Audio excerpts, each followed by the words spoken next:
নমস্কার। আজকে অনেক দিন পর আবার আমরা যাচ্ছি বাগান বাড়িতে। গতকাল যেহেতু সানডে ছিল তাই বেরিয়ে পড়েছিলাম, আর ওখানে পৌঁছে আমরা ফুচকা আর চুরমুর খেলাম। এই প্রথমবার আমরা ওখানকার ফুচকা খেলাম। এবারে আমাদের বাগান বাড়িতে পৌঁছতে একদমই সন্ধে হয়ে গিয়েছিল, তার ফলে সবজিগুলো তুলতে বেশ খানিকটা অসুবিধেই হচ্ছিল। এবছর বাগান বাড়িতে প্রচুর পরিমাণে উচ্ছে হচ্ছে, আর এই প্রথমবার কুমড়ো হয়েছে। কুমড়োটা এখনো ছোট্ট আছে। এর আগে আমরা এখানের কুমড়ো ফুল অনেকবারই পেয়েছি, কিন্তু কুমড়ো পাওয়া যায়নি।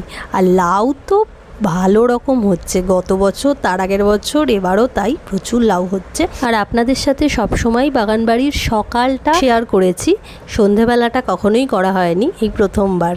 আজকে হাওয়াটাও দিচ্ছিল খুব সুন্দর, একদম উপভোগ করার মতো। আমার এই চ্যানেলে বাগান বাড়ি সংক্রান্ত আরও অনেক ভিডিও আছে, চাইলে আপনারা দেখে নিতে পারেন। আশা করি ভালোই লাগবে।